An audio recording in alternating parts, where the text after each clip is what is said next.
Yeah, it's a pleasure to be with you again with this third lecture. And today, what I would like to focus on is, or the topic for today is Scotus on transubstantiation. So in the first lecture, I addressed sacramental causality in Aquinas and Scotus. And last time we focused on transubstantiation in Aquinas.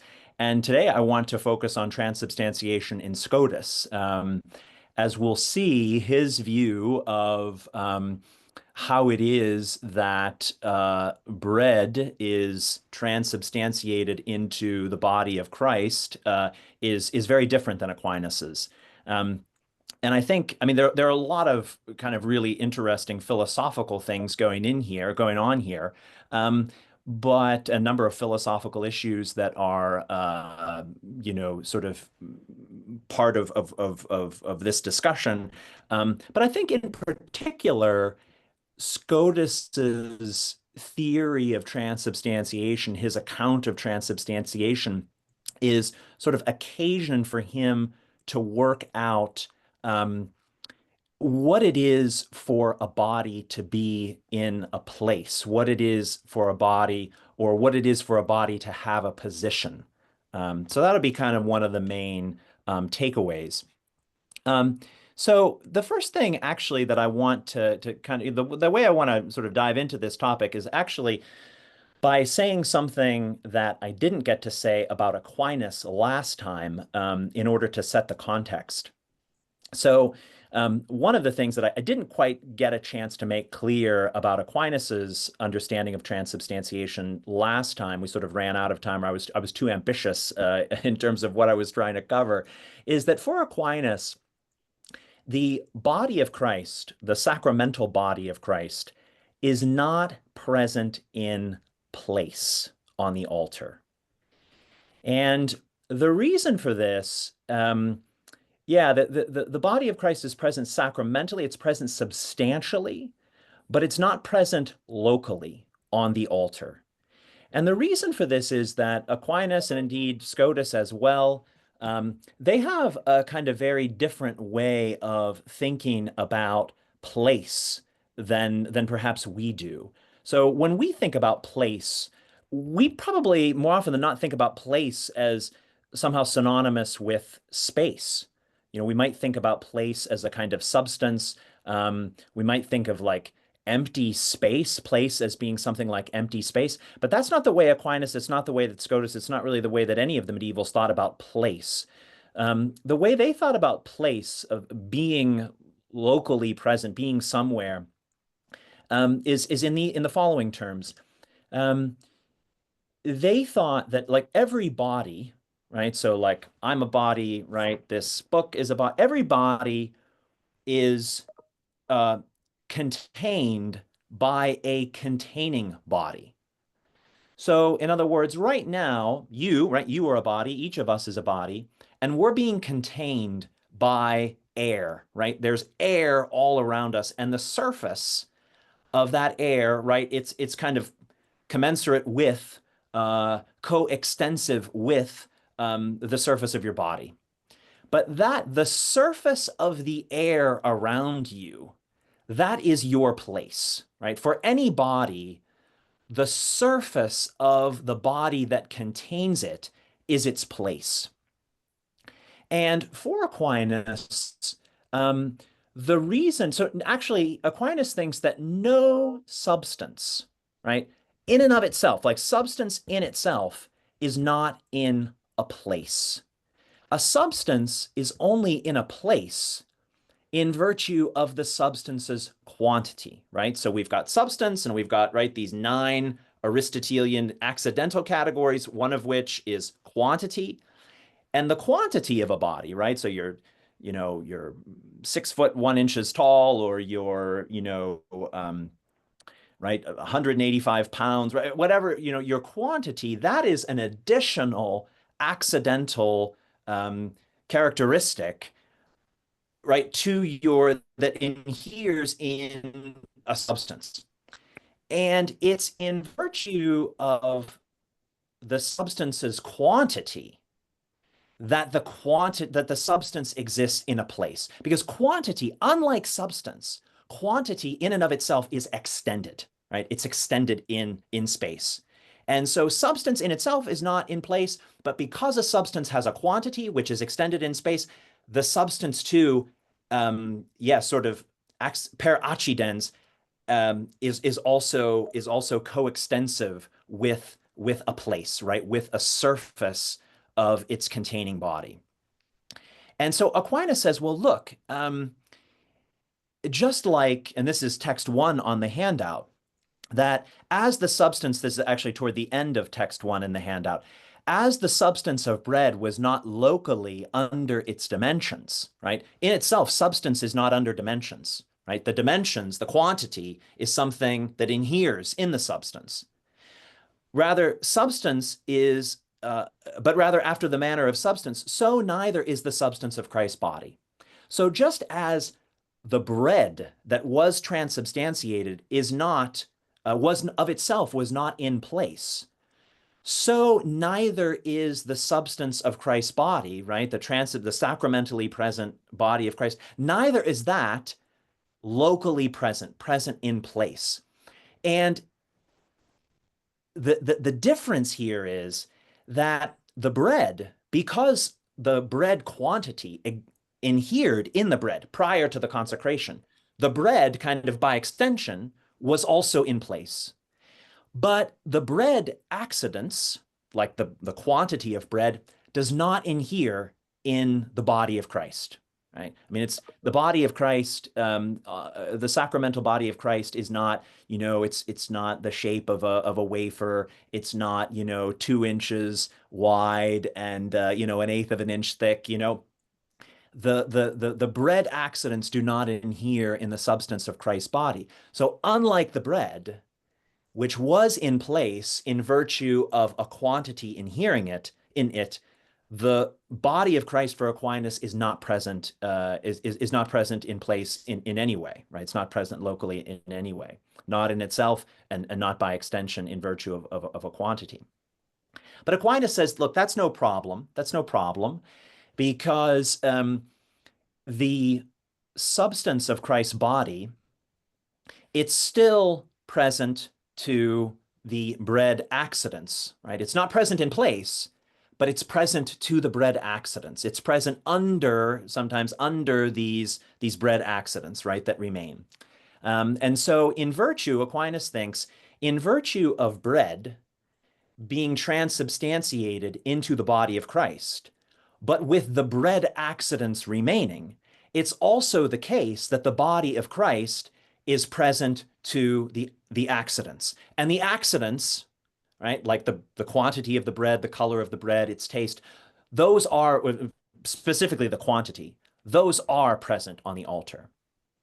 So Aquinas thinks that you can explain the presence of Christ's body in the Mass in virtue of transubstantiation.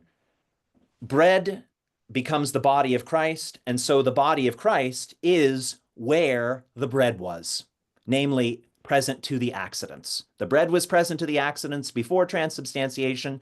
The bread became Christ's body, and so now the body of Christ is present to the bread accidents, even though it's not located in place.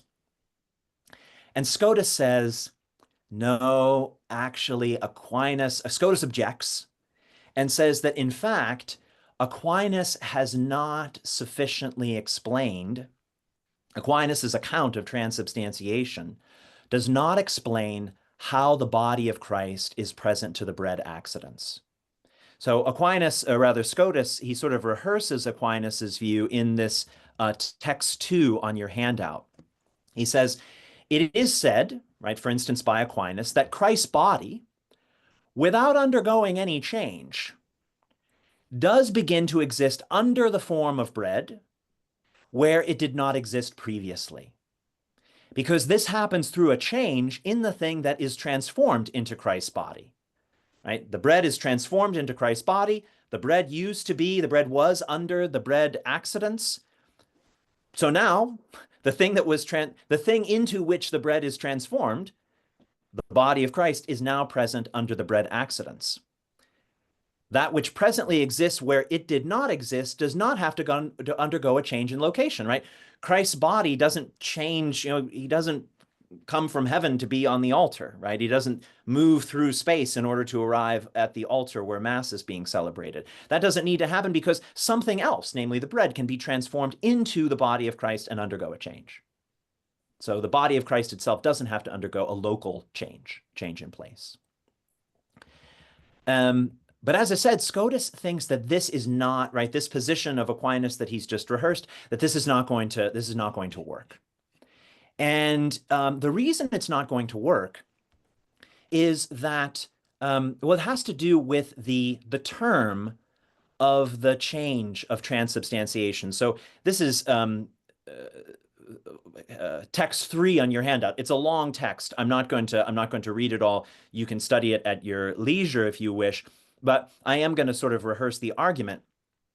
What Scotus says is, look, transubstantiation, just as the word indicates, is a change whose terms, right, the term from which and the term to which are substances.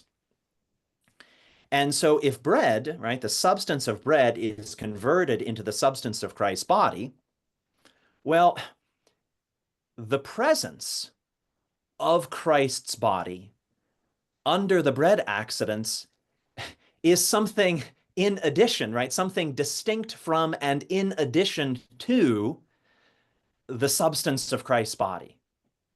So saying, right, that Christ's body, that bread is transubstantiated into Christ's body does not imply that Christ's body, right, the thing into which bread is transformed, is now present under the bread accidents, because that presence, it's not a substance, right? It's not the bread substance. The bread substance doesn't exist anymore. It's not the substance of Christ's body, right? Because, well, substance, right, of itself doesn't include presence to something.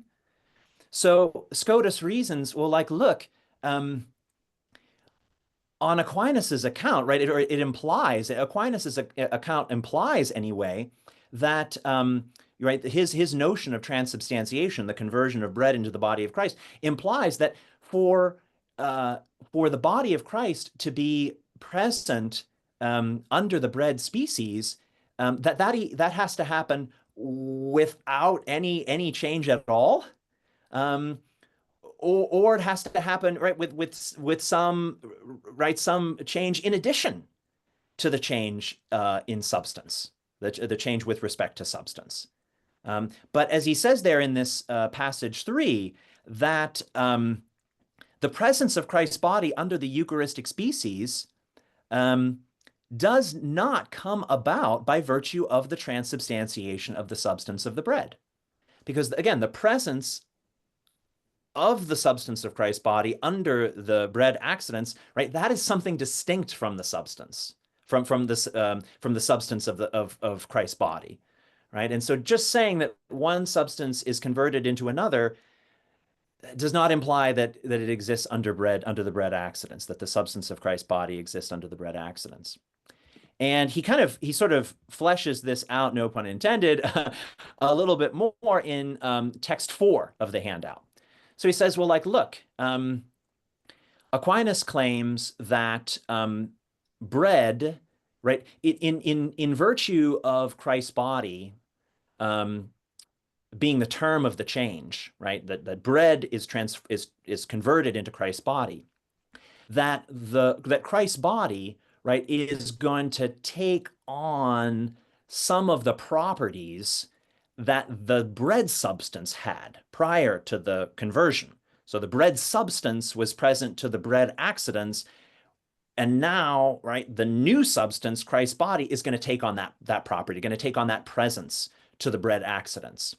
But as Scotus says, he says, well, normally, this is text 4, when something is transformed into a pre-existing thing, it's more likely that the former, right, is going to take on the characteristics of the latter than the other way around, right? So rather, you're right, we'd much more expect, like, he says, for instance, the example that he gives is like, say, you eat an apple, Okay. Well, the apple, you transform it, you convert it into you. So the apple, right, takes on your characteristics, right? It takes on, right, your location, it takes on your quality, it takes on your quantity, right? So rather than the body of Christ taking on some of the properties of the bread, right, we would expect rather instead, right, the thing that's transformed to take on the properties of the thing into which it is transformed, namely the body of Christ.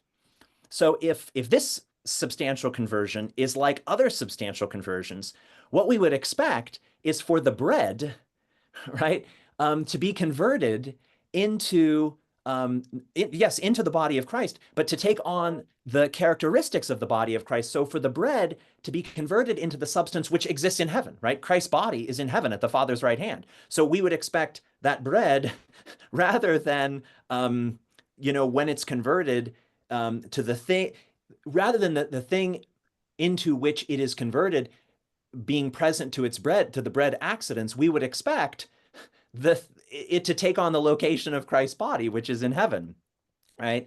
So this is again, Scotus's view is Aquinas's account of transubstantiation has not explained how the body of Christ is present on the altar to the bread species. I mean, couldn't it be, right? This is text 5. Couldn't it be that God just, yeah, sure, converts the substance, but converts the substance, right, into the body of Christ as the body of Christ is located in heaven. Right? That seems much more consistent with the sort of substantial conversion along the lines that Aquinas has sketched out. So what I want to suggest is that Scotus's whole account of transubstantiation, basically, it has as its sort of principle, I mean, well, anyway, as one of its principal desiderata, to explain not only how bread, right, becomes the body of Christ, right? I mean, Aquinas has explained that.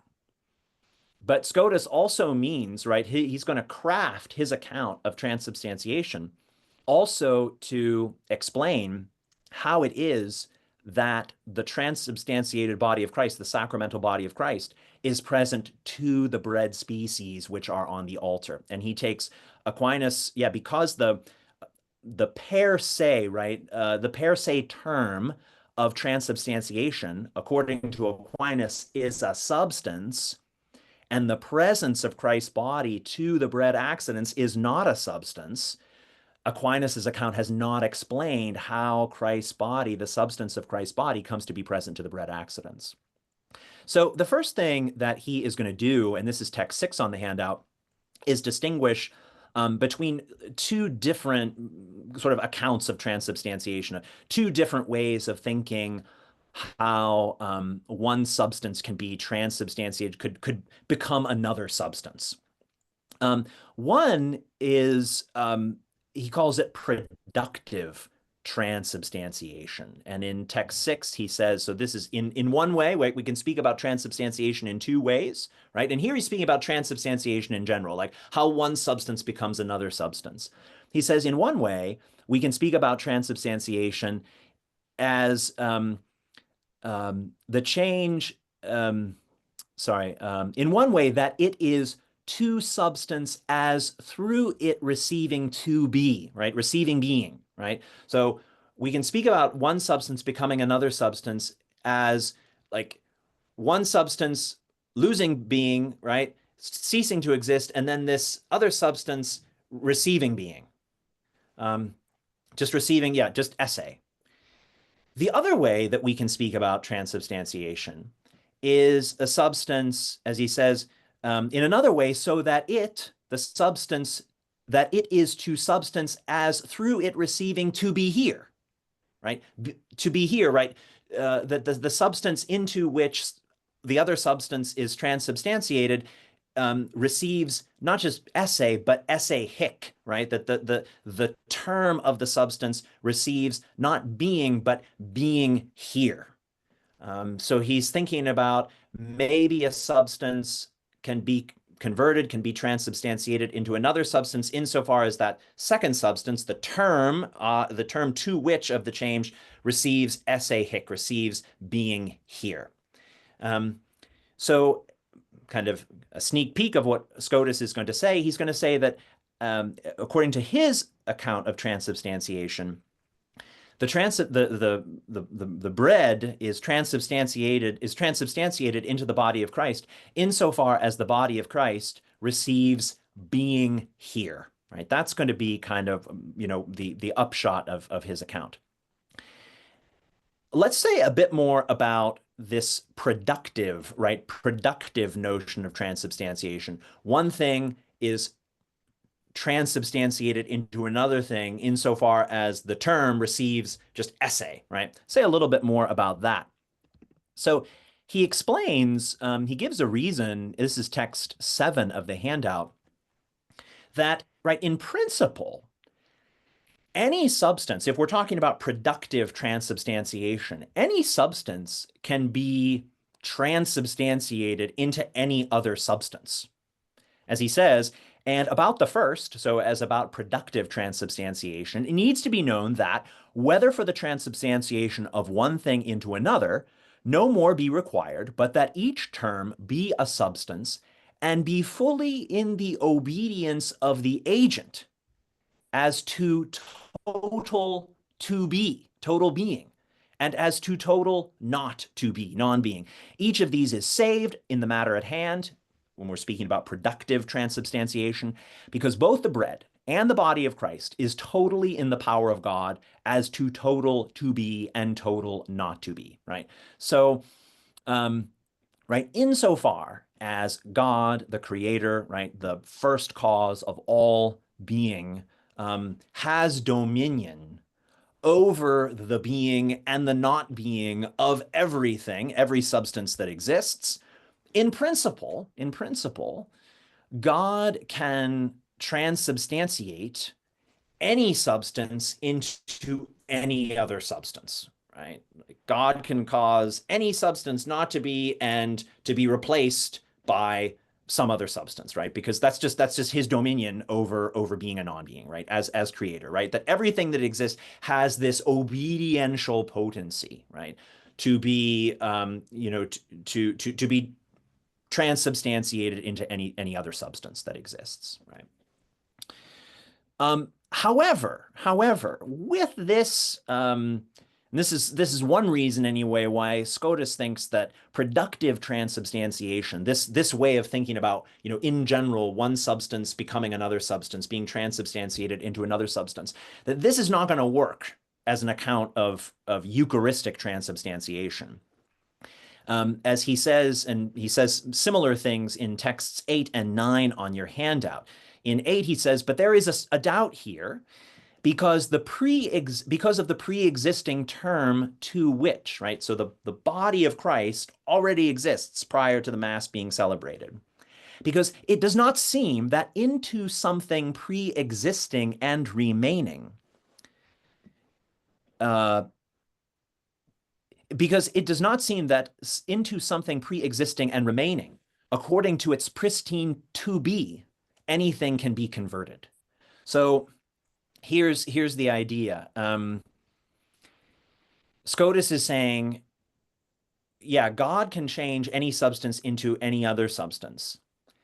But if the substance, right, the term to which of that change already exists, so like the body of Christ already exists in heaven prior to the consecration, then when a substance is changed into it, it won't have its pristine being, right? It's the esse, in other words, in terms of the matter at hand here, in terms of Christ's body in the Eucharist, the transubstantiated body, the sacramental body of Christ in the Mass, will not have the same esse. It will not have the same being as the body of Christ in heaven.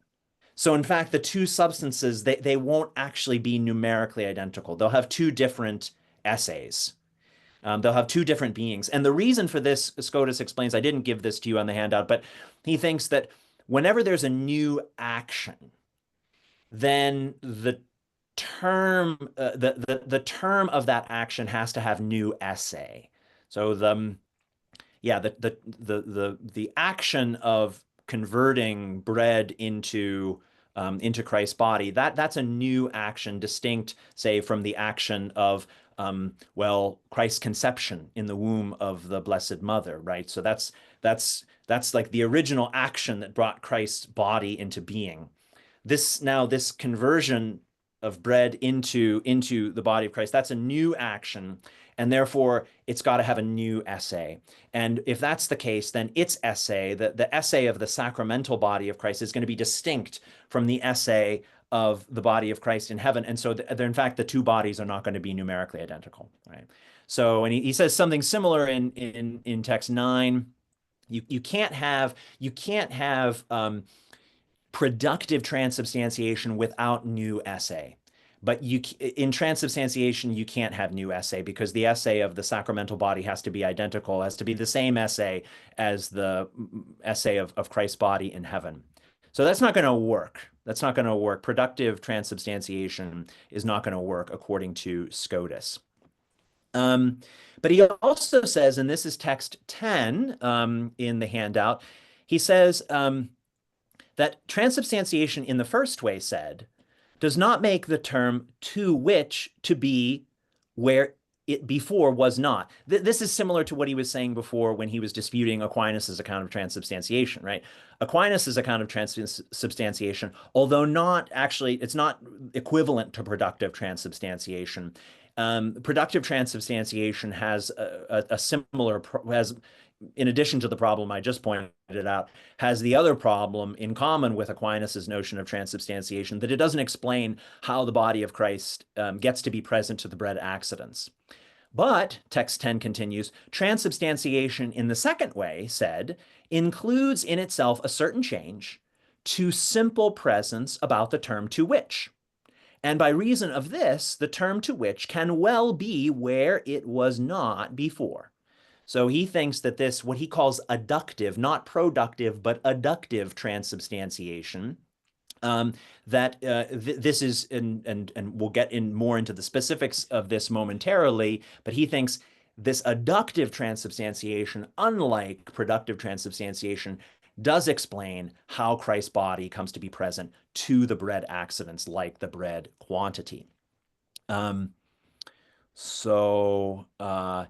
here is kind of, again, we're going to get a little bit more into the specifics of this, but text 11 is, I think significant for what Scotus means here by adductive transubstantiation. He says, for this way, there seems to be this reason, so this way of speaking about transubstantiation, because the prior term is converted into the later term, so the bread is converted into Christ's body, in the way in which the later term succeeds to the prior term. So notice here, he's not saying that the substance of the bread is converted into the substance of Christ's body, like Aquinas did. Instead, he uses this verb succedet, right? It succeeds the prior term. But the later term does not succeed according to be simply, right? It doesn't have new essay, but according to be here present. It succeeds, that the body of Christ succeeds the bread according to esse hic praesens, right? According to being present here, to the bread accidents, to the pre-existing bread accidents. Therefore, he says, neither is the bread converted, nor does it pass over into the body of Christ except according to being here, right? So we might say that the body of Christ, it gains a new place, it gains a new where. Namely, it's now present to the bread accidents, but it's not converted. So, Scotus is a little difficult to pin down, but it seems that, as best I can tell, that for Scotus, he actually holds something like the bread, the substance of the bread is annihilated and is sort of replaced by it's succeeded by the body of Christ, but the body of Christ in heaven, right, which pre-exists the consecration, kind of gains a new place. It gains a new where. It comes to be present to the bread accidents. But the bread just kind of stops existing, right? It's not converted. It doesn't pass into the body of Christ as it did for Aquinas, according to Aquinas, but it just stops existing. And in its place, the body of Christ receives a new where, receives a new sort of relation to the bread accidents. Okay, just want to keep track of time here. So I want to say something. One of the interesting kind of philosophical issues that gets played out here, right, in this debate is this disagreement, this other disagreement that Aquinas and Scotus have, and I'm going to get more into this, the sort of the details of adductive transubstantiation. But first, I do want to just say a bit, because we might ask, well, for Scotus, what is the metaphysical structure of the term to which of transubstantiation, right? The body of Christ that is now, after the consecration, newly present to the bread accidents. Now, a little bit of background here. For Aquinas, very famously, every substance just has one and one only substantial form. So for Aquinas, a human being has prime matter, right? I said a little bit about this last time, has prime matter, and then a single intellective, rational soul. And that soul actualizes prime matter in such a way that the substance that results is it's a body, it's alive, and right, it's a substance, it's a body, it's alive, it's an animal, and it's rational, right? One substantial form does all that work. Whereas for Scotus, that's not the case. Scotus thinks that, in fact, there's prime matter, but then there's also something that he calls the form of corporeity. So there's a substantial form that makes the body to be a body. And then in addition, right, on top of that substantial form, if you will, there is, in the case of a human being, an additional substantial form, namely a rational soul. And Scotus, what he's going to argue is that this kind of metaphysics of substance, right, this particular brand of hylomorphism, sort of pluralism about substantial forms, that this gives him a kind of sort of nice account of the metaphysical structure of Christ's body, Christ's sacramental body. So, and in particular, it allows him to solve a problem that arises for Aquinas in regard to any sort of eventual masses that were celebrated during the time between Christ's death on the cross and his resurrection on Easter Sunday, right? So all of these medieval, Scotus, Aquinas, all the others, right? They all thought that, or almost all of them thought that it was, that Mass during the Easter Triduum would have been possible. And so Scotus in text 12, he's imagining this possibility, not of a Mass, say, on Holy Saturday, but of the Eucharist being preserved in a pyx, so in the little container, with that the priest carries the host in, say, to take it to the sick. Scotus imagines that, right, say that the body of Christ were consecrated at the Last Supper, that Christ himself consecrated his body at the Last Supper. And suppose that body had been conserved in a pyx in the Triduum. He says it would have remained there, the same thing first contained, right? Even after the death of Christ, right? The same body that was present on Holy Saturday, Holy Thursday at the first Mass, the same body, right? It would have been the same body in this pyx, right? Preserved in this pyx, and indeed the same body as then rose from the tomb on Easter Sunday. But Aquinas has a very difficult time, Scotus thinks, explaining how this is possible. Because, of course, when Christ dies, right, his intellectual soul is separated from his body. So if that's the case, how could the body in the pyx, say the body that remained in the pyx on Good Friday, right after Christ died, how could it be the same body that was placed in the pyx on Holy Thursday? How can it be the same body that rose from the dead on Easter Sunday, right?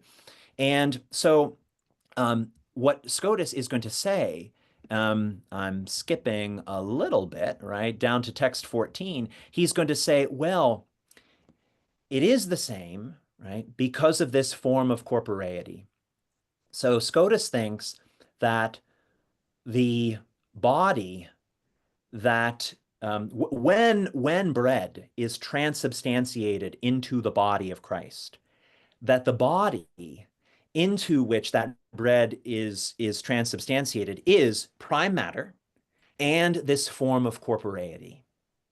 And so that would entail that whenever Mass is present, but Mass is celebrated, even if it was celebrated during the Easter Triduum, that the sacramental body of Christ was identical to the sacramental body of Christ on Holy Thursday, on Easter Sunday, right? Today, right? The sacramental body of Christ is always composed of prime matter and then this form of corporeity.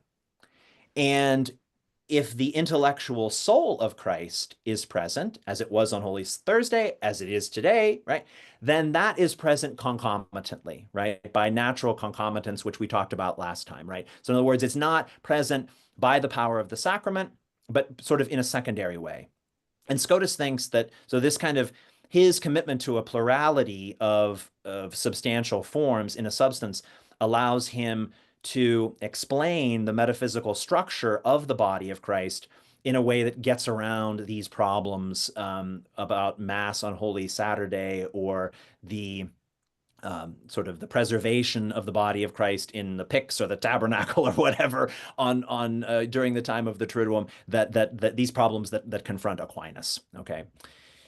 So just again, a kind of applying some of what we're talking about to this controversy, this medieval controversy between those like Aquinas who favored a unicity of substantial form and those who, like Scotus, were pluralists about substantial form.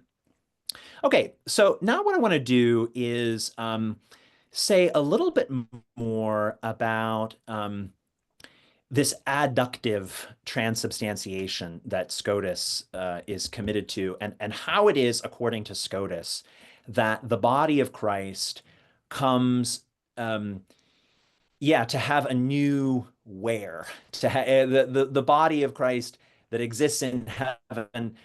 When Mass is celebrated, it comes to have a new place, a new wear, a new position, this new relation to the bread accidents, right? Especially to bread's quantity. So Scotus, he envisions like three different possibilities of like what happens, like how it is that bodies come to be in a new place. Sort of there are three cases that he imagines. So case one is one body, right, moves, it changes location, and it expels the body that was in that location, right? So like one billiard ball moves, it knocks into another billiard ball, and it comes to be where the second billiard ball was. It just displaces the first billiard ball that it rolls into and comes to be where that billiard ball was. That's one possibility, right? A body moves into a place and expels the body that had been there. Case two, a body moves from one place to another, but it doesn't expel the body that is there. You say, well, how can that be, right? How can one body move into a new place and not expel the body that was there? Again, and they thought that like air is a body. So like by moving to a place where there's just air, well, it's got to expel the air that was there, right? Or it seems to. Well, here, Scotus, right, he's committed to this as a real possibility that a body can move and right to a new place without expelling the body that was there. And what he's thinking of actually here is the virgin birth of Christ, right? So, right, the faith of the church with regard to Mary's virginity is that Christ was born and that the virginity of Mary, right, her bodily integrity was held intact.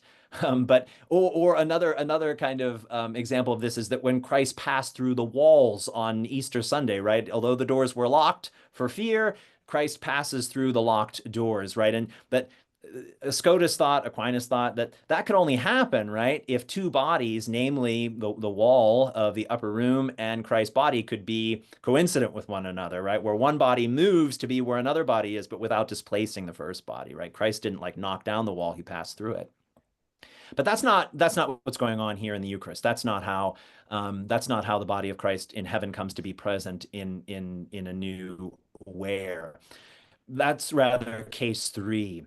So case three is that a body can acquire a new place without losing the one that it has. So how can that be, right? How can a body acquire a relation to a place where it wasn't before, without losing the relation to the place where it already was? So how can Christ become present to the bread accidents without leaving heaven and ceasing to be present to that place, sitting on the Father's, sitting to the right hand of the Father, for instance? Okay. So this is what Scotus is going to explain next. I'm going to skip down a little bit to text 18 because I'm aware of the time. I want to move ahead a little more quickly here. So in texts 18 and 19 on your handout, Scotus, and here's where I said, like, this thinking about transubstantiation sort of is an occasion for him to think about different ways that a body can be in a position and how those different ways of being positioned are sort of related to one another. Okay, that's kind of not and sort of that's part of what I think what's philosophically interesting about what's going on here, right? And in passages 18 and 19 on your handout, Scotus distinguishes between what he calls quantitative position and categorical position. So quantitative position is, he says, that's essential. Every body, right, has a quantitative position.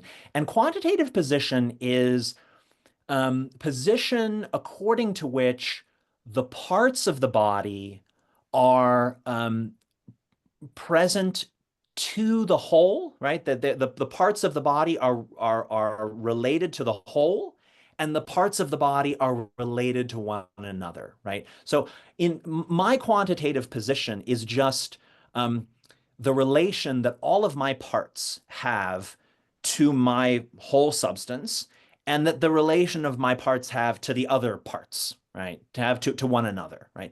That's quantitative position. And Scotus thinks that's essential to every, right? No body, right, can exist and not have quantitative position. No body can exist without its parts being related to the whole and the parts being related to one another, okay? But then there's this other way of thinking about position in text 19 that he calls categorical position. And categorical position, this is something distinct. And what categorical position is it's the relation that that the parts of a body have to the parts of the place where the body is.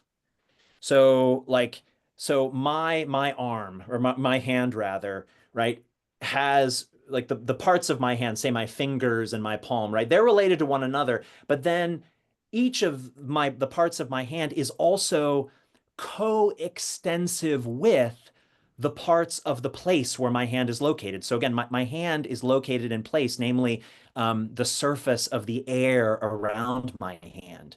And each of the parts of my hand is coextensive with a part of the place, right, of the surface of the containing body. That's this categorical position, right? Sort of the parts being coexistent with the parts of my hand, say, being coexistent with the parts of the place in which the hand exists, and the parts of my hand being coextensive with the parts of the place, so the air around my hand. And Scotus thinks that and this is now text 20, he thinks that a body can have quantitative position, but lack categorical position. And the kind of example, the sort of funny example is, right, he thinks like, look, God can create a body, right? God could create a body beyond the limits of the physical universe, right? So they thought, look, the physical universe is finite, but that can't keep God from creating a body outside of the limits of the universe. In that case, the body that God would create, well, the parts of that body would still be related to one another. They would still be related to the whole body, but they wouldn't be coextensive with place because, well, they literally the body would be nowhere, right? It would be outside the limits of the universe, right? It would literally that body would not have a place, and therefore it couldn't have categorical position. Okay. But then he says, even right, not only in a kind of weird case like that, right? That I mean that is enough to show that a body can have quantitative position without categorical position. But even like God could also right a body could exist within the bounds of the universe. It could have quantitative position without categorical position.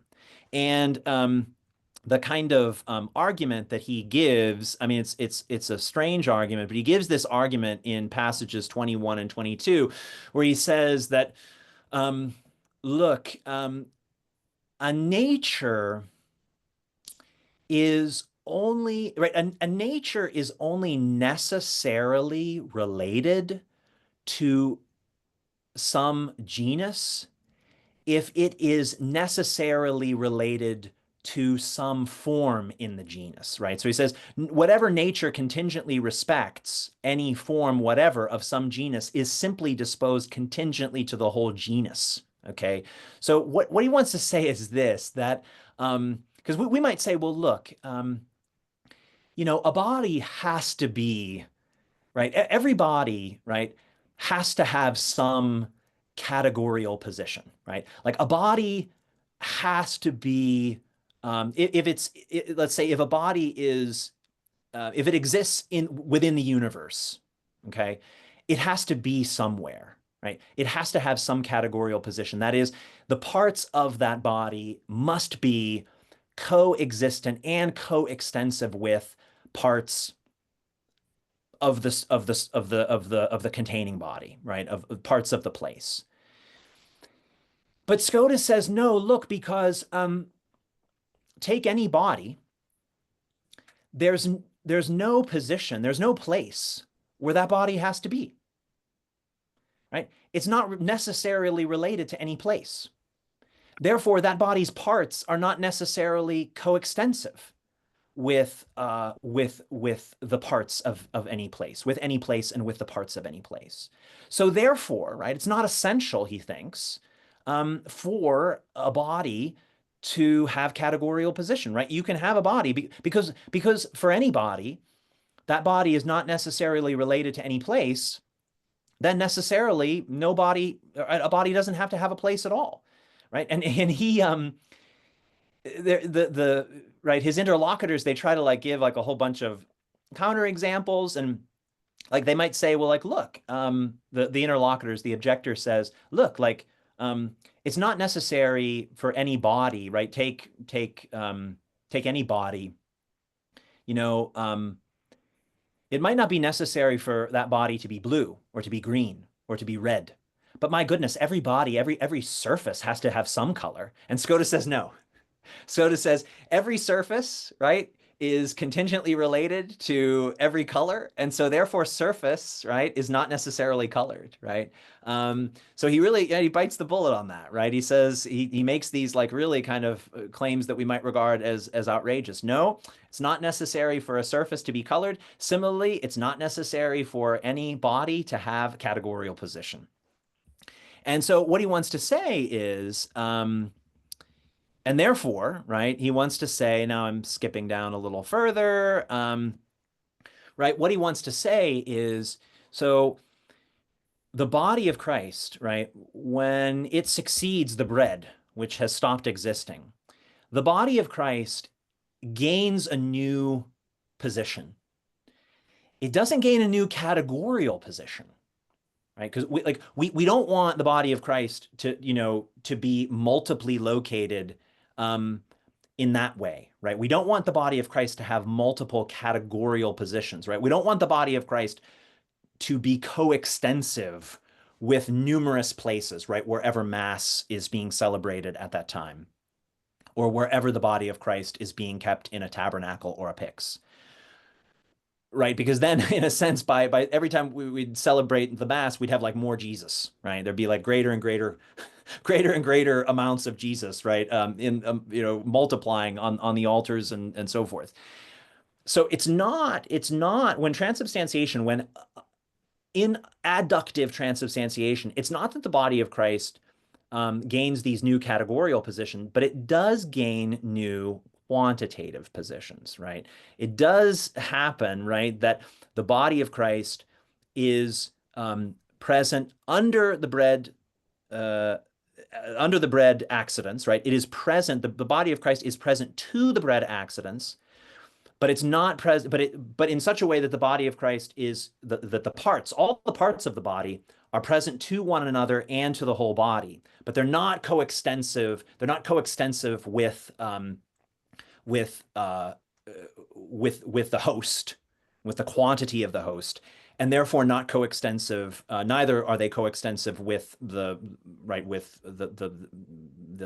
place where the elements are being confected. Okay, so what he thinks then is that adductive transubstantiation, the bread is succeeded by the body of Christ. The body of Christ does, in a way, undergo a change, right? It doesn't expel the bread accidents. It doesn't expel the bread quantity, but it takes on a new quantitative position, in virtue of which it is now present under the bread accidents.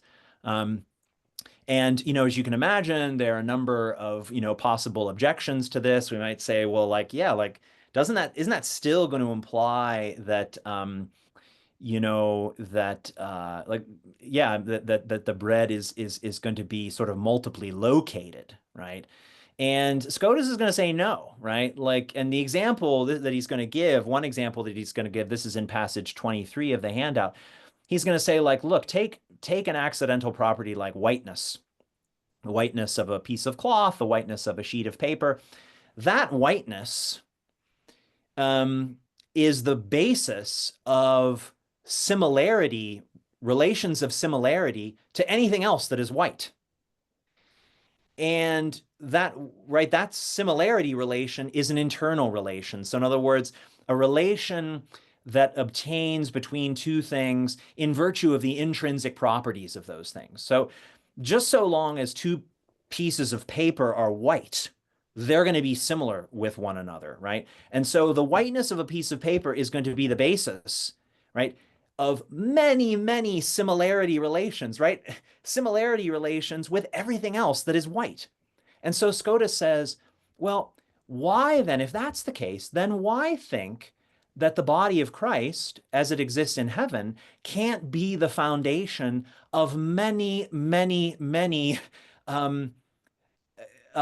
relations to different bread accidents, right? Wherever Mass is being celebrated, right?